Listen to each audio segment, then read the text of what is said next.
Je me suis réveillée avec les cris de ma mère qui résonnaient dans la petite maison où nous vivons.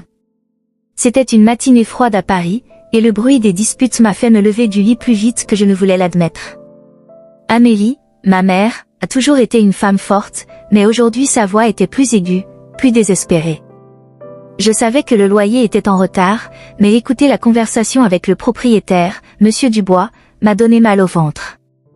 Je vous l'ai dit, Monsieur Dubois, je fais de mon mieux. La situation n'est facile pour personne. Sa voix pénétrait les murs et je ressentais un mélange d'inquiétude et d'impuissance. Je me suis levée, toujours en pyjama usé, et je suis allée à la cuisine. L'odeur du café frais emplissait l'air, mais nous n'avions pas le temps d'en profiter. J'ai trouvé ma mère debout, les mains sur les hanches, face au propriétaire qui, à son tour, avait l'expression de quelqu'un qui ne se laisserait pas convaincre. « S'il vous plaît, Amélie, j'ai besoin d'un paiement. »« Je ne peux plus attendre, » dit Monsieur Dubois d'un ton impitoyable. « Je te promets que les 15 prochains jours seront différents. »« Tu sais que j'essaie de trouver un travail suffisamment rémunéré, » a-t-elle répondu, la voix tremblante. Je me suis approchée, sûre de ce que je devais faire. « Maman, je peux peut-être t'aider. Je peux essayer de trouver un stage ou quelque chose du genre, suggérai-je en essayant d'intervenir. » Elle se tourna vers moi avec un sourire forcé, mais ses yeux étaient pleins d'inquiétude. « Ne t'inquiète pas pour ça, Léa. Concentre-toi sur tes études. Tu seras diplômée et tout ça passera. » Je voulais croire que ce serait comme ça. Mais la pression de la faculté de droit s'accumulait. Chaque jour qui passait, l'idée de devenir avocat me paraissait plus lointaine, comme une étoile qui brille dans le ciel, mais que je ne peux pas atteindre. J'ai regardé mon téléphone portable, l'écran affichait l'heure. J'étais en retard pour l'université. Je vais me préparer, marmonnai-je en m'éloignant de la scène. Le chemin vers l'université a toujours été un mélange de sentiments. D'un côté, il y avait l'enthousiasme d'être dans un endroit où je pouvais apprendre et grandir. De l'autre, le rappel constant que j'étais l'un des rares étudiants noirs parmi les étudiants. Le préjugé était palpable, comme une mauvaise odeur qui ne pouvait s'échapper. Une fois arrivé sur le campus, le soleil brillait fort, mais mon cœur était lourd. À la cafétéria, alors que j'essayais de manger quelque chose, j'ai entendu un groupe de collègues parler d'un célèbre cas de discrimination raciale qui faisait l'actualité. Bien sûr, elle ne peut pas être une vraie avocate. Regardez-la. L'un d'eux a ri et les autres ont suivi. Mes poumons semblèrent s'arrêter un instant. C'était comme si j'étais figée, piégée dans une bulle de colère et de tristesse. J'ai pris une profonde inspiration. Je n'allais pas me laisser abattre. Mes rêves étaient plus grands que l'ignorance des autres. Je me levai brusquement, déterminée à ne pas laisser ces commentaires m'affecter. « Je suis désolée, je ne savais pas que votre opinion sur moi comptait autant, » dis-je en me tournant vers eux, ma voix ferme, même si la peur était présente. « Je vais devenir avocat, avec ou sans votre approbation. » Les sourires se sont transformés en expressions de surprise. L'un d'eux, nommé Julien, secoua la tête. Je dis juste que tu devrais connaître ta place. Ma place? C'est là où je décide quelle devrait être, répondis-je avant de quitter la cafétéria le cœur battant. J'avais besoin de m'évader, j'avais besoin d'air. Je me suis promenée sur le campus en pensant à tout ce que j'avais entendu. La détermination a grandi en moi. Je ne voulais pas seulement être avocat, je voulais être le changement que je voulais voir dans le monde. Le chemin du retour m'a permis de réfléchir. En marchant dans les rues, j'ai revu une amie d'enfance, Amina. Elle était assise sur un banc, l'air un peu perdu dans ses pensées. « Léa !»« Salut !» Amina m'a fait un signe de la main et je me suis approchée avec un sourire. « Comment vas-tu ?»« Ah, tu sais, survivre, » répondis-je, essayant de garder un ton léger. « Et toi ?» Amina a toujours été une source d'énergie positive. « Je vais bien, mais tu as l'air inquiet. Est-ce que l'université te rend toujours fou? Une chose ou une autre? Comme toujours. Commentaires stupides, pression. Vous savez ce que c'est, avouai-je, sentant la frustration revenir. Ne vous en souciez pas.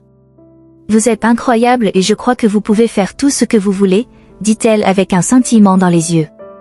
D'ailleurs, j'ai entendu parler d'un programme de mentorat destiné aux jeunes avocats. Vous devriez vous inscrire. Mentorat? Ai-je interrogé, pensivement. Pensez-vous que je serais acceptée? Bien sûr. C'est une excellente occasion d'apprendre et de réseauter. Et qui sait, peut-être que vous rencontrerez quelqu'un qui a également eu du mal à en arriver là, a encouragé Amina. Cela pourrait être une bonne idée, marmonnait Jo en pensant à ce qu'elle disait. L'idée d'avoir un mentor, quelqu'un qui pourrait me guider sur ce chemin tortueux, me paraissait réconfortante. Je vais y réfléchir. Amina sourit, son énergie était contagieuse. Faites-le. Et si vous avez besoin d'aide pour postuler, appelez-moi. Nous nous sommes dit au revoir et j'ai continué mon chemin vers la maison, l'esprit bouillonnant de possibilités. L'idée d'un mentor était intrigante. Ce serait quelqu'un qui pourrait comprendre les difficultés auxquelles je suis confrontée, quelqu'un qui pourrait m'aider à naviguer dans un monde qui me semble souvent hostile. Quand je suis rentrée à la maison, la conversation entre ma mère et le propriétaire était terminée. Amélie était assise à table, avec une expression fatiguée mais toujours déterminée. J'ai un délai supplémentaire. Il va me donner 15 jours supplémentaires, dit-il avec un léger sourire. Vraiment? C'est super, maman. Répondis-je en m'asseyant à côté de lui. Et j'ai eu une idée. Je veux m'inscrire à un programme de mentorat pour jeunes avocats. Elle haussa les sourcils, une lueur de fierté dans les yeux. C'est merveilleux, Léa. Tu mérites toutes les opportunités du monde. Merci maman. Je veux vraiment que ça marche. Je veux que nous ayons une vie meilleure. Amélie me tenait la main et je sentais sa force nous traverser. Tu y arriveras, ma fille. Tu es forte comme j'ai toujours rêvé que tu le serais. Entourée de ce moment d'amour, j'ai réalisé que quels que soient les défis auxquels nous étions confrontés, j'avais un objectif clair. Être avocat n'était pas qu'un rêve, c'était une mission. Et j'étais prêt à me battre pour cela, à affronter tous les obstacles qui se présentaient à moi. Après tout, la vie était un combat et j'étais prêt à me battre. La première réunion du programme de mentorat était prévue ce jour-là. Je ne pouvais pas contenir mon anxiété alors que je me préparais. Je me suis regardée dans le miroir, ajustant les cheveux noirs que j'avais laissés détachés. L'image réfléchie me montrait une jeune femme déterminée, même si les papillons dans mon ventre insistaient pour me rappeler les incertitudes qui m'attendaient. Tout ira bien, Léa, me murmurai-je en essayant de me débarrasser des pensées négatives. J'ai attrapé mon dossier contenant les documents et j'ai quitté la maison en prenant une profonde inspiration pour me calmer. Le chemin vers l'université semblait plus long que d'habitude. J'ai observé les gens autour de moi, chacun immergé dans son propre monde, pendant que je combattais mes peurs. En arrivant au bâtiment, j'ai vu un groupe d'étudiants parler avec enthousiasme. Mon cœur a fait un bond lorsque je suis rentrée dans la salle de réunion et que j'ai vu Pierre, mon mentor. Il discutait avec d'autres mentors et le sourire sur son visage respirait la confiance. Léa. Il m'a salué dès qu'il m'a vu. Accueillir. J'ai hâte de mieux vous connaître. La chaleur de sa voix m'a immédiatement mis un peu plus à l'aise. Merci, Pierre. C'est un honneur d'être ici, répondis-je en essayant de ne pas paraître nerveux. La rencontre commence et Pierre partage son parcours professionnel. C'était un avocat respecté, connu pour défendre les causes sociales et lutter contre l'injustice. Leurs histoires de dépassement ont résonné en moi, comme si chaque mot était un rappel de la raison pour laquelle j'étais là. Je viens d'une famille modeste, comme beaucoup d'entre vous. Et je sais que les défis peuvent sembler insurmontables, a-t-il déclaré en nous regardant chacun dans les yeux. Mais si vous vous consacrez et croyez en vous, vous pouvez tout réaliser. Ces mots ont allumé un feu en moi. Je voulais être comme lui, je voulais utiliser ma voix pour aider ceux qui ne pouvaient pas se défendre. Après la rencontre, Pierre m'a de nouveau approché. Léa, tu as un éclat particulier. Je suis là pour vous aider à trouver votre chemin en droit. Qu'aimeriez-vous apprendre d'autre? Je veux en savoir plus sur les droits de l'homme et sur la manière de traiter les cas de discrimination. C'est très important pour moi, répondis-je sincèrement. Il hocha la tête, montrant son soutien.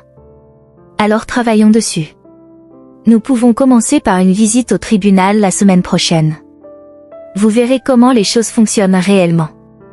L'idée de voir un tribunal en action m'excitait, mais en même temps, une ombre d'incertitude planait sur moi. Et si je ne suis pas assez bon? pensais-je en disant au revoir à Pierre. La semaine passa rapidement et la visite au tribunal arriva enfin. En franchissant les portes de l'imposant bâtiment, j'ai ressenti un mélange d'excitation et de nervosité.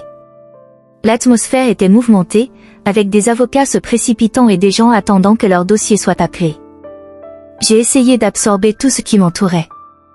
Alors que nous étions assis dans la salle d'audience, les portes se sont fermées et le juge est entré. Le bruit du marteau qui frappait se répercutait dans ma poitrine. Lors de l'audience, un cas a particulièrement retenu mon attention. Un homme était jugé pour un crime qui, selon les éléments de preuve présentés, semblait résulter de préjugés raciaux. Il s'agissait d'un immigré et les propos durs du procureur résonnaient dans la pièce, créant une atmosphère pesante. J'ai ressenti la douleur et l'injustice de la situation, cela m'a profondément touché. Il n'a rien fait de mal, murmurai-je en regardant les yeux de l'homme rempli de désespoir. Comment peuvent-ils le condamner pour ce qu'il est? L'indignation a grandi dans ma poitrine et un désir irrésistible de lutter pour la justice m'a envahi. Après l'audience, je suis rentré chez moi l'esprit plein de pensées. La scène du tribunal ne m'a jamais quitté la tête. Ce dont j'avais été témoin n'était qu'une fraction de ce à quoi tant de gens étaient confrontés quotidiennement. Lorsque j'ai ouvert la porte de ma maison, j'ai eu une prémonition. La maison était silencieuse et l'atmosphère était différente. Mère? J'ai appelé, mais je n'ai reçu aucune réponse. Je suis allée dans sa chambre et je l'ai trouvée allongée sur le lit, avec une expression pâle que je n'avais jamais vue auparavant. Maman, que s'est-il passé? Ai-je demandé, affligée. Elle essaya de sourire, mais l'effort était visible. Ah, Léa, je suis juste un peu fatiguée, dit-elle d'une voix faible. Mais je savais que quelque chose n'allait pas. Son regard portait des inquiétudes qu'elle essayait de me cacher. Vous devez aller chez le médecin. Cela ne semble pas normal, j'insistais, sentant une boule se former dans ma gorge. Amélie a hésité, mais voyant ma détermination, elle a finalement accepté. C'est bon, chérie. Je vais prendre soin de moi. Mais vous devez vous concentrer sur vos études et votre mentorat. Ne t'inquiète pas pour ça. Je trouverai un moyen d'aider. Nous avons besoin d'argent pour payer les factures, ai-je dit, réfléchissant déjà à la façon dont je pourrais trouver un emploi. L'idée de concilier travail et études me faisait peur, mais la santé de ma mère était une priorité.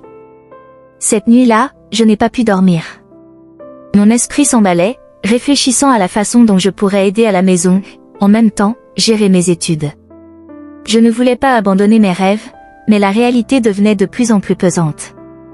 Le poids des responsabilités a commencé à s'accumuler sur mes épaules et la peur que ma mère ne devienne encore plus malade m'a consumée. Le lendemain matin, j'ai pris une décision. Je devais agir rapidement.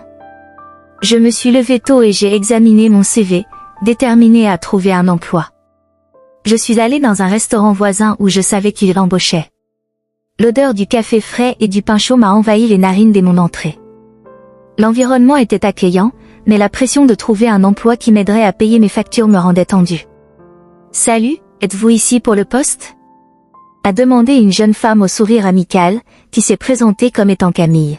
« Oui, j'aimerais postuler, répondis-je en essayant d'avoir l'air confiant. Elle m'a emmené dans un coin tranquille du restaurant et a commencé à me poser des questions sur mon expérience. J'ai été honnête sur mon manque d'expérience formelle, mais j'ai mentionné mon désir d'apprendre et ma détermination. Camille semblait intéressée, et ça m'a redonné un peu plus d'espoir. « Tu as un bon moral, Léa. Voyons comment vous vous en sortez ici. Je peux vous proposer un changement pour commencer, a-t-elle déclaré à la fin de l'entretien. Merci. Je promets que je ferai de mon mieux, répondis-je, ressentant un mélange de soulagement et de nervosité. En rentrant chez moi, la réalité de ce que je faisais a commencé à s'installer dans mon esprit. En fait, j'acceptais un emploi, tout en ayant du mal à obtenir mon diplôme en droit. Mais au fond, une voix intérieure me disait que j'étais sur la bonne voie. Le combat que je menais n'était pas seulement pour ma dignité, mais aussi pour la dignité de ma mère et de tous ceux qui m'entouraient. Et cela m'a donné la force d'avancer, même quand tout semblait s'effondrer. L'odeur de l'huile chaude et le bruit de la friteuse sont devenus partie intégrante de ma routine quotidienne au restaurant. Dès mon arrivée, j'ai été immédiatement accueillie par le regard méfiant de Madame Moreau, la propriétaire, qui semblait toujours se demander si j'étais vraiment la bonne personne pour le poste. Es-tu sûre de pouvoir le faire, Léa? Ce n'est pas un endroit pour rêveurs, a-t-elle dit un jour en essuyant la table avec un chiffon usé. Je souris, essayant de cacher l'anxiété qui bouillonnait en moi. Oui, Madame Moreau. Je suis ici pour travailler, répondis-je en ajustant mon tablier. Mon cœur battait vite, non seulement à cause de la pression du travail, mais aussi à cause du besoin d'aider ma mère. Ce que je souhaitais le plus, c'était pouvoir me concentrer sur mes études, mais la réalité m'obligeait à me partager entre le travail et l'université. La cafétéria était toujours pleine, surtout à l'heure du déjeuner. Les clients allaient et venaient, et j'essayais de mémoriser leurs commandes, tout en luttant pour gérer les regards obliques et les commentaires murmurés. Parfois, j'entendais quelqu'un dire « Écoutez, juste une de plus parmi celles qui pensent qu'elle peut devenir avocate. » C'était comme un couteau dans ma poitrine, mais je me suis forcée à l'ignorer. À chaque insulte, ma détermination grandissait. Je n'allais pas me laisser abattre par les préjugés. Un après-midi, alors que je nettoyais une table, un client, un homme d'âge moyen, m'a appelé. « Hé, ma fille. Tu n'as pas l'air d'être faite pour ça. Tu devrais retourner à l'école et étudier pour un vrai travail, a-t-il lancé en riant aux amis autour de lui. J'ai senti la colère monter comme un volcan sur le point d'entrer en éruption, mais j'ai pris une profonde inspiration. Avec tout le respect que je vous dois, monsieur, je suis ici parce que j'ai besoin de travailler, et un jour je serai avocat. Et c'est un vrai travail, répondis-je d'une voix ferme. Ses amis ont arrêté de rire et l'homme a eu l'air surpris, comme s'il ne s'attendait pas à ce que je parle. Il a levé les yeux au ciel et a détourné le regard, mais je savais qu'une petite victoire avait été remportée. Au fil des semaines, la routine à la cafétéria devenait de plus en plus fatigante. Les nuits arrivaient, au lieu d'ouvrir mon livre de droit, je me retrouvais épuisée, allongée dans mon lit et essayant de m'endormir avant même de penser au cours du lendemain. La pression a commencé à affecter mes résultats scolaires. Mes notes ont commencé à chuter et j'avais l'impression de perdre le contrôle. Un soir, après une journée particulièrement difficile, alors que je sortais du travail, j'ai été abordée par un groupe de jeunes au coin de la rue. Ils riaient et parlaient, mais dès qu'ils m'ont vu, leurs expressions ont changé. L'un des garçons s'est avancé vers moi, me bloquant le chemin. « Écoute, l'avocat de banlieue. Qu'est-ce que tu fais ici ?» le taquina-t-il avec un sourire sarcastique. J'ai senti la peur se resserrer dans ma poitrine, mais en même temps, une flamme de courage s'est allumée en moi. Je rentre à la maison. Et toi? Que fais-tu ici? Tu fais juste des ennuis, répondis-je en gardant ma voix ferme. Le groupe a commencé à rire, mais je ne me suis pas laissé atteindre. Écoute, la fille a une attitude. Qu'est-ce que tu vas faire? Nous poursuivre en justice, a dit un autre, moqueur. Ils se rapprochèrent de plus en plus, m'entourant. La peur et l'insécurité voulaient me dominer, mais je ne pouvais pas le permettre. Je me suis souvenu de ma mère, de tous les combats qu'elle a traversés, et cela m'a donné de la force. Si tu as vraiment quelque chose de mieux à faire, pourquoi n'irais-tu pas le chercher, dit-il en essayant de maintenir sa posture. À ma grande surprise, l'un des garçons a hésité et le groupe a commencé à se disperser. Vous n'êtes personne, mais si vous pensez pouvoir l'être, allez-y, dit-il en s'éloignant. J'ai ressenti un immense soulagement, mais l'adrénaline pulsait toujours dans mes veines. En rentrant à la maison, j'ai trouvé ma mère assise à table, l'air inquiète. « Léa, tu as l'air fatiguée. Comment s'est passé le travail ?» a-t-elle demandé en essayant de sourire, mais j'ai entendu la tension dans sa voix. « C'était difficile, mais je vais bien, maman. L'important c'est que j'arrive à économiser un peu d'argent, répondis-je en me forçant à sourire. N'oubliez pas que votre éducation est la priorité. Le travail est important, mais ne le laissez pas vous distraire de ce que vous voulez vraiment, a-t-elle déclaré avec la sagesse qu'elle a toujours eue. Je sais, maman. Je ferai plus d'efforts dans mes études, je le promets, lui ai-je assuré, même si je savais que je luttais contre une séquence. La vérité est que chaque fois que je regardais ma mère, je sentais un énorme poids sur mes épaules. Elle a toujours été le roc de notre famille et je voulais être forte comme elle. Ce soir-là, après m'être couchée, je n'arrêtais pas de penser aux mots que j'avais entendus au restaurant et au coin de la rue. Je ne pouvais pas laisser cela me décourager. Il me fallait trouver un moyen de tout concilier, le travail, les études et mes rêves. Je fermais les yeux, déterminée à ne pas laisser la peur me dominer. Le lendemain, j'ai décidé que ce serait différent. Je suis arrivée à l'université la tête haute. Si je pouvais affronter ces garçons, je pourrais relever n'importe quel défi académique. Pendant le cours, lorsque le professeur a commencé à discuter d'un cas célèbre de discrimination, j'ai levé la main et partagé ma vision de la réalité que je connaissais. C'est exactement ce qui se passe dans notre société. C'est un cycle qui doit être brisé, ai-je dit, sentant la passion pour la justice bouillonner en moi. Le professeur m'a regardé avec surprise et certains camarades de classe ont acquiescé. La discussion s'est intensifiée et j'ai réalisé que je commençais à avoir un impact. Dans les jours qui ont suivi, j'ai maintenu la même détermination. Je travaillais à la cafétéria, mais chaque fois que j'avais une pause, je reprenais les livres et j'étudiais. Je voulais être l'avocat qui se battrait pour ceux qui ne pouvaient pas se battre eux-mêmes, et cela m'a donné de la force. Alors, jour après jour, j'ai refusé d'abandonner. Chaque insulte, chaque obstacle ne faisait que me rendre plus fort. J'étais prêt à me battre, pas seulement pour moi-même, mais pour tous ceux qui avaient été réduits au silence. La vie ne serait pas facile, mais j'avais un but, et c'était suffisant pour me permettre de continuer. La lumière du soleil filtrait à travers les rideaux de ma petite maison, projetant des ombres dansantes sur le sol. L'odeur du café frais remplissait l'air, un mélange réconfortant qui m'a réveillée pour une autre journée de défi. J'ai regardé l'horloge et j'ai réalisé que je devais me dépêcher. Aujourd'hui était un jour important. Pierre, mon mentor, allait m'aider à préparer le concours de stage que je souhaitais tant. La pression commençait à monter et je sentais le poids des attentes peser sur moi. Léa! La voix de ma mère, Amélie, m'a appelée depuis la cuisine. Viens prendre un café avant que je gâche tout. J'arrive, maman. J'ai répondu, essayant de calmer l'anxiété qui montait dans ma poitrine. La vérité, c'est que j'avais peur.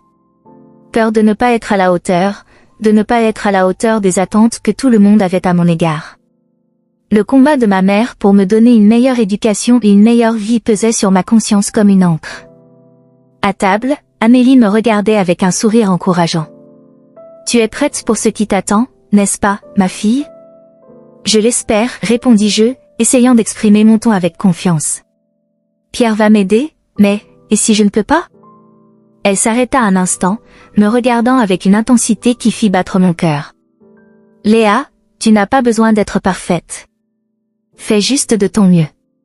Et souviens-toi, chaque pas que tu fais est un pas de plus vers ton rêve. » Ces paroles m'ont pénétré comme une flèche, frappant la cible de mon insécurité.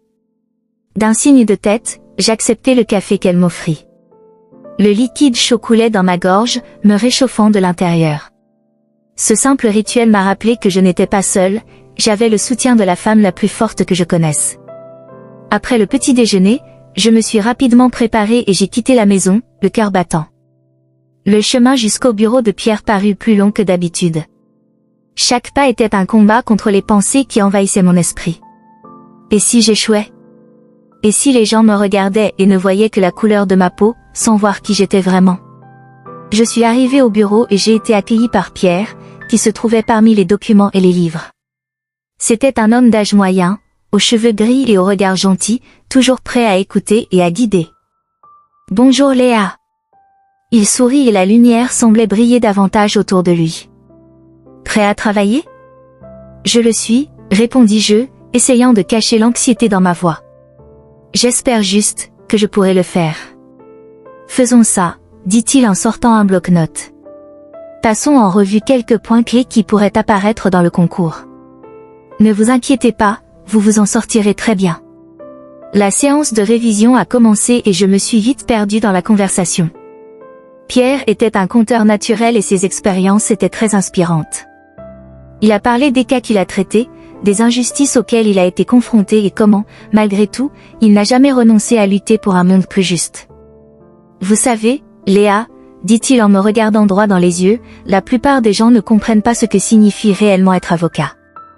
Il ne s'agit pas seulement de connaissances juridiques, mais aussi d'empathie, de compréhension de la douleur et du combat des autres. » Pour eux. Ces mots sont restés gravés dans mon esprit, comme un mantra que je pouvais répéter en cas de doute. Le temps passait au fur et à mesure que j'assimilais chaque enseignement, chaque conseil que Pierre me proposait.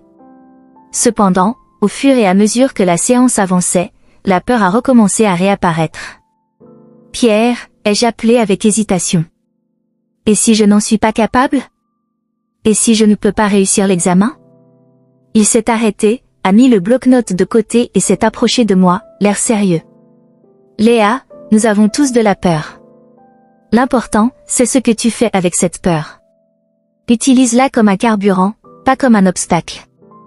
Tu as une histoire forte, et elle peut t'emmener loin. Ces mots étaient comme un seau d'eau froide pour mon anxiété. J'avais besoin de me souvenir de mon histoire, du combat de ma mère et de ce que cela signifiait pour moi. Après la séance, Pierre m'a donné quelques exercices à pratiquer et m'a dit de ne pas hésiter à venir le voir si j'avais besoin d'aide. Le cœur un peu plus léger, je suis rentrée chez moi. Mais quand j'ai ouvert la porte, j'ai trouvé ma mère assise sur le canapé, avec une expression que je n'arrivais pas à déchiffrer. « Maman? Est-ce que ça va ?» ai-je demandé, inquiet. Elle m'a regardé et a souri, mais il y avait quelque chose dans son regard qui m'a mis mal à l'aise. « Je suis juste un peu fatiguée, chérie. C'est comme ça que la vie est parfois. » M'asseyant à côté d'elle, je lui pris la main. « Tu sais que tu peux tout me dire, n'est-ce pas ?» Amélie soupira, comme si elle luttait contre une vague d'émotions. « Léa, il y a quelque chose que je dois te dire. Quand j'étais jeune, je rêvais aussi d'être avocat. Mais la vie, les difficultés financières, ils m'ont forcé à abandonner. » Ces paroles me pesaient comme un poids. « Maman, pourquoi ne me l'as-tu pas dit avant ?» Elle sourit tristement. « Je ne voulais pas que tu te sentes obligée de porter cet héritage à ma place. Je voulais que tu aies la liberté de rêver, de choisir ton propre chemin. » J'ai regardé ma mère et une vague de détermination m'a submergée. « Maman, je te promets que je n'abandonnerai pas. Je me battrai pour nous deux. Ton histoire me motivera. » Elle m'a serré dans ses bras et à ce moment-là, j'ai réalisé que la pression que je ressentais ne concernait pas seulement moi. Il s'agissait de notre histoire, de tout ce à quoi nous avions été confrontés. Avec cette nouvelle perspective, j'ai repris mes études avec une nouvelle force. Ce soir-là, je me suis plongée dans les livres et notes que Pierre m'avait remis. Les heures passèrent sans que je m'en aperçoive. La lumière de la lampe illuminait la table pendant que je griffonnais des idées et révisais les concepts. La fatigue qui m'envahissait n'était plus une barrière, mais un rappel de l'enjeu. J'avais besoin de faire cela non seulement pour moi, mais pour Amélie, pour toutes les femmes qui se sont battues et continuent de se battre pour leurs rêves. Quand j'ai finalement regardé l'horloge, j'ai réalisé qu'il était presque 2 heures du matin. Le sommeil pesait lourdement sur mes yeux, mais la détermination palpitait en moi. Je vais y arriver, me répétais-je, comme un mantra qui me faisait avancer. Je suis plus fort que je ne le pense. Alors, avec l'histoire de ma mère en tête et la force qu'elle m'a donnée, j'ai fermé les yeux, rêvant d'un avenir où je pourrais réellement faire une différence. Le jour du concours était enfin arrivé. Je me suis réveillée plus tôt que d'habitude, avec la douce lumière du matin filtrant à travers les rideaux de ma petite maison. L'odeur du café que ma mère, Amélie, avait préparé m'enveloppait, apportant une sensation de réconfort au milieu de la nervosité qui montait dans mon estomac. C'est aujourd'hui, Léa, pensais-je en me levant du lit et en m'habillant avec un soin tout particulier. J'ai choisi un chemisier blanc, qui me mettait toujours plus en confiance, et une jupe qui mettait en valeur ma silhouette. Je me regardais dans le miroir, essayant de calmer l'agitation qui me consumait. « Tu es magnifique, ma fille », dit Amélie en entrant dans la pièce avec le sourire. « N'oubliez pas que vous êtes fort et que vous méritez d'être là où vous êtes. »« Merci, maman », répondis-je, essayant de cacher le tremblement de ma voix. « J'espère juste que je ne te laisserai pas tomber ni moi-même. » « Vous ne le ferez pas. Faites de votre mieux, et si quelque chose ne se passe pas comme prévu, rappelez-vous que cela ne définit pas votre valeur. Ce qui compte, c'est votre détermination, a-t-elle déclaré avec une fermeté qui m'a toujours inspirée. Après un petit déjeuner rapide, j'ai pris ma mallette et j'ai quitté la maison. Le chemin vers l'université semblait plus long que jamais. Chaque pas résonnait dans mon cœur qui battait plus vite. J'ai rencontré Amina à l'entrée du bâtiment et son sourire radieux a apaisé mon anxiété. « Tu es prête, Léa ? On s'éclate aujourd'hui, dit-elle en me prenant dans ses bras. La chaleur de son amitié m'a enveloppée, pendant un instant, l'insécurité qui m'accompagnait s'est dissipée. Je l'espère. Je suis tellement nerveux à l'idée de pouvoir courir un marathon en ce moment, avouai-je en riant nerveusement. C'est normal de ressentir cela. Mais rappelez-vous, vous avez préparé ce moment. Faites-vous confiance, a déclaré Amina alors que nous nous dirigions vers la salle de présentation. En entrant dans la pièce, l'air était lourd, rempli d'attente et de pression. J'ai regardé autour de moi et j'ai vu d'autres candidats, tous affichant des expressions de détermination et de nervosité. Le jury se tenait devant moi et leur visage était un mélange de sérieux et d'attention. J'ai pris une profonde inspiration, me souvenant des paroles de ma mère et de la force que j'avais cultivée au fil des années. Quand ce fut mon tour de présenter, je me levai et me dirigeai vers le centre de la pièce. Mes paumes étaient moites, mais je les ai rapidement séchées sur la jupe. Je m'appelle Léa et aujourd'hui je vais parler de l'importance de la diversité en droit, ai-je commencé, sentant ma voix ferme pendant que je parlais. Petit à petit, les mots ont commencé à couler. J'ai parlé des expériences de discrimination dont j'ai été témoin et de la façon dont la diversité pourrait enrichir le système juridique. Le regard attentif des juges m'a encouragé à continuer. Chaque sourire et chaque hochement de tête subtil m'ont donné plus de confiance. Dès la fin de ma présentation, j'ai ressenti un immense soulagement, comme si un poids avait été enlevé de mes épaules. Excellente présentation, Léa, a déclaré l'un des juges, tandis que les autres acquiesçaient. Vous avez mis en lumière des points importants. Félicitations. J'ai quitté la pièce avec le sourire aux lèvres, avec le sentiment d'avoir bien fait. L'adrénaline pulsait toujours dans mes veines, mais le sentiment d'accomplissement était écrasant. Je l'ai fait, Amina. Je l'ai vraiment fait, ai-je crié dès que je l'ai vue à la sortie. Je savais que tu le ferais. Tu étais incroyable, répondit-elle en sautant de joie. Il y avait quelque chose de magique dans ce moment, le sentiment que j'étais enfin sur la bonne voie. Cependant, la joie a été interrompue par un appel téléphonique qui a tout changé. Le téléphone a vibré dans ma poche et quand j'ai regardé l'écran, j'ai vu qu'il venait de l'hôpital. Mon cœur s'emballa et une vague d'inquiétude m'envahit. Bonjour, répondis-je, la voix tremblante. Bonjour Léa. Ici l'infirmière de l'hôpital. Il faut qu'on parle de ta mère. Elle a été admise à cause de complications, dit la voix à l'autre bout du fil. Le monde autour de moi s'est arrêté pendant une seconde. Que s'est-il passé? Est-ce qu'elle va bien? Ai-je demandé, le désespoir grandissant à chaque mot. Elle est sous soins médicaux, mais nous avons besoin que vous veniez le plus vite possible, répondit l'infirmière, et chaque mot sonnait comme un coup. J'ai raccroché et le poids de l'inquiétude m'a écrasé. Amina, je dois aller à l'hôpital. Ma mère, elle est hospitalisée, réussis-je à dire, la voix brisée. Allez, je t'emmène, répondit-elle aussitôt, réalisant la gravité de la situation. Nous avons couru vers la voiture et pendant que je conduisais, j'ai regardé par la fenêtre, mais les bâtiments et les rues étaient flous. La seule chose qui comptait, c'était ma mère. Quand nous sommes arrivés à l'hôpital, mes jambes tremblaient d'anxiété. L'odeur de l'alcool et la lumière fluorescente du couloir semblaient encore plus intenses. Où est ma mère? Ai-je demandé à la réceptionniste, à peine capable de retenir mes larmes. Chambre 204, mais vous êtes sous observation, veuillez patienter un instant, répondit-elle d'une voix professionnelle, mais ce dont j'avais besoin, c'était de mots de réconfort. Je ne pouvais pas attendre. Dès qu'ils m'ont laissé entrer, j'ai vu Amélie allongée sur le lit, pâle et connectée à plusieurs appareils. Mon cœur s'est brisé en la voyant ainsi. Maman, murmurai-je en lui tenant la main. Je suis là. Elle ouvrit lentement les yeux et un léger sourire apparut sur son visage. Léa, mon amour, tu vas bien? Demanda-t-il d'une voix faible. Je le suis, mais tu dois aller bien. J'ai fait la présentation aujourd'hui, maman. Je l'ai fait, dis-je, essayant de transmettre toute la force que j'avais encore en moi. J'ai toujours su que tu pouvais le faire. Tu es plus fort que tu ne le penses, a-t-elle dit, et ces mots étaient comme un baume pour mon âme. Tu sais, maman, je te promets que je serai l'avocat dont tu as toujours rêvé. Je me battrai pour nous, pour tous ceux qui ont besoin de justice. Quoi qu'il arrive, je ferai cela pour toi, ai-je déclaré, l'émotion grandissant. Moi. Ma voix. Amélie me serra la main un peu plus fort. La vie est pleine de défis, ma fille. Mais tu as toujours été une combattante. Va conquérir ton espace. Je serai là pour te soutenir. Les larmes coulaient sur mon visage, mais un nouveau feu commençait à brûler dans ma poitrine. La certitude que je devais honorer non seulement le combat de ma mère, mais aussi le mien, m'a motivée. Je ne savais pas ce que l'avenir me réservait, mais une chose était sûre, je n'allais pas laisser la douleur m'arrêter. Avec la force d'Amélie et les souvenirs de notre combat, j'avancerai.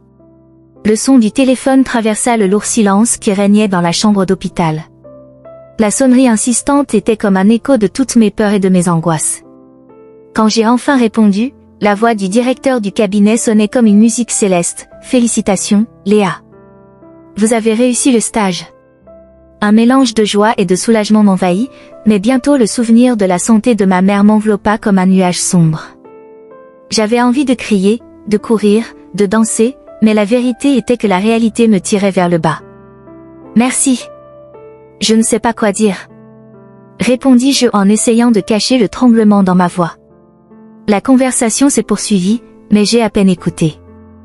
La seule chose qui comptait, c'était l'image de ma mère, Amélie, allongée dans ce lit, pâle et fragile, comme une fleur luttant pour rester en vie au milieu des tempêtes. Quand j'ai raccroché, j'ai regardé par la fenêtre de l'hôpital. Les arbres se balançaient au gré du vent et le ciel était clair, comme pour contraster avec la tempête que je ressentais en moi. Que dois-je faire maintenant? Faire la fête ou pleurer? Le téléphone portable a vibré à nouveau et j'ai vu que c'était Amina. Quoi de neuf, Léa? Avez-vous réussi? Son enthousiasme était palpable même à travers l'écran. J'ai réussi. Mais... La voix m'a fait défaut. Que pourrais-je lui dire? Que ma joie était entachée par la peur de perdre ma mère? Que l'avenir semblait radieux, mais qu'en même temps, je sentais un poids sur ma poitrine? Mais quoi? Est-ce que tu vas bien? Elle a insisté. C'est maman. Elle est toujours à l'hôpital. Je ne sais pas quoi faire, ai-je avoué, sentant les larmes commencer à couler sur mon visage. Amina a hésité un instant, puis a répondu avec une fermeté que j'avais besoin d'entendre. Léa, tu es forte, et ta mère est forte. Elle vous a toujours soutenue et vous devez continuer à vous battre pour vos rêves. Célébrons votre retour. Sa voix m'a apporté un peu de réconfort, mais la vérité est que j'avais besoin d'être aux côtés de ma mère. Merci, Amina. Dès que je peux, célébrons. Je le promets, répondis-je en essuyant mes larmes. La conversation m'a fait me sentir un peu mieux, mais l'anxiété me rongeait toujours à l'intérieur. Je me dirige vers la chambre d'Amélie, et en entrant, l'odeur du désinfectant et les lumières fluorescentes me font encore plus prendre conscience de la fragilité du moment. Elle était allongée, les yeux fermés, mais lorsqu'elle entendit mes pas, elle tourna lentement la tête. Léa. Sa voix était douce, presque un murmure. Maman, j'ai eu le stage. Dis-je en essayant de sourire alors même que la douleur s'accumulait. Elle ouvrit les yeux et un sourire fatigué se dessina sur son visage. Je savais que tu pouvais le faire, mon amour. Je suis si fière de toi, répondit-elle, mais bientôt un air d'inquiétude apparut sur son visage. Comment te sens-tu? Est-ce que tu prends soin de toi? J'essaie, maman. C'est dur, mais je ferai de mon mieux pour toi et pour moi. Je lui ai tenu la main, souhaitant que sa force puisse déteindre sur moi. Je me battrai pour nous deux. Et dès que tu iras mieux, nous célébrerons tout cela ensemble. Elle hocha lentement la tête, mais je savais que son combat était plus grand que je ne pouvais l'imaginer. Le médecin est entré dans la pièce et a commencé à examiner ma mère, et pendant ce temps, mon cœur était partagé entre le bonheur de mon exploit et l'inquiétude pour sa santé. Les jours ont passé et alors que je me rendais au cabinet d'avocat pour rejoindre l'équipe, le sentiment d'être dans un nouveau monde m'enveloppait. L'environnement était élégant, avec des murs tapissés de livres et des tables organisées. Mais ce qui a le plus retenu mon attention, c'est la présence de Pierre. Il était là, discutant avec d'autres avocats, et quand il m'a vu, son visage s'est illuminé. « Léa! Vous êtes arrivée. Je suis si heureuse pour toi. » Il s'est approché de moi avec un câlin chaleureux. « Je savais que tu pouvais le faire. Vous méritez vraiment ça. » Merci, Pierre. Je suis excité, mais aussi nerveux, avouai-je, essayant de cacher l'appréhension qui montait en moi. Ça a été une période bizarre pour moi. Je comprends. Mais n'oubliez pas que vous êtes ici parce que vous le méritez. Travaillons ensemble et je serai à vos côtés pour vous aider, a-t-il déclaré avec un sourire encourageant. En discutant, j'ai réalisé qu'il était impliqué dans une affaire compliquée. Le sujet du moment était un stratagème de corruption qui avait été découvert, et les implications étaient énormes. Au début, je me contentais d'écouter, mais bientôt les mots ont commencé à se connecter dans ma tête. L'affaire impliquait des gens du milieu et l'idée que quelqu'un comme Pierre soit au milieu de tout cela me mettait mal à l'aise. Au bout de quelques jours, je ne pouvais plus ignorer les conversations chuchotées dans les couloirs. Les informations que j'avais commencé à recueillir étaient alarmantes. Pierre, mon mentor bien-aimé, était accusé de quelque chose qui pouvait détruire non seulement sa carrière, mais aussi la confiance que j'avais en lui. Le lien avec la communauté que je voulais protéger s'effondrait sous mes yeux. Comment peux-tu être impliqué là-dedans, Pierre? La question m'échappa des lèvres dans un moment de désespoir. Il m'a regardé, surpris, mais ensuite une ombre de compréhension est passée sur son visage. Léa, tu ne comprends pas. La plupart des gens ici ne connaissent pas la vérité. L'enjeu est bien plus important qu'il n'y paraît. Cela me dépasse. J'essaie de dénoncer la corruption, mais ils essaient de me faire taire, a-t-il déclaré d'une voix basse et grave. Et la communauté? Les gens que vous vouliez aider? J'étais confus, mon cœur battait vite. Je veux aider, mais ils ne me le permettent pas. Je dois trouver un moyen de sortir ça sans devenir une cible, a-t-il répondu, et j'ai réalisé que ma confiance en lui était mise à l'épreuve. La vérité était que j'étais confrontée à un dilemme moral. L'exposer signifierait risquer tout ce que j'ai accompli, mais ne pas l'exposer signifierait trahir la communauté que j'aimais tant. Le poids de la décision a commencé à m'étouffer. Un soir, alors que j'étudiais, je ne pouvais m'empêcher de penser aux paroles de Pierre. C'était un ami de ma mère, quelqu'un qui la soutenait toujours secrètement. Cela a rendu les choses encore plus compliquées. Il m'avait tellement aidé, mais maintenant, c'était lui qui était au centre de tout. Je ne peux pas m'asseoir sur la clôture, murmurai-je. Je dois agir. Le désir de lutter pour la vérité, pour la justice, brûlait en moi comme un feu indomptable. En fin de compte, j'ai décidé que mon combat ne serait pas seulement pour moi-même, mais pour la communauté que j'ai toujours rêvé de protéger. La vérité serait l'arme la plus puissante que je pourrais utiliser. Et même si cela signifiait dénoncer Pierre, j'étais prêt à en assumer les conséquences. La douleur et les difficultés auxquelles ma mère a été confrontée sont devenues ma force. Après tout, je ne me battais pas seulement pour moi-même, mais pour toutes les voix qui n'étaient pas entendues.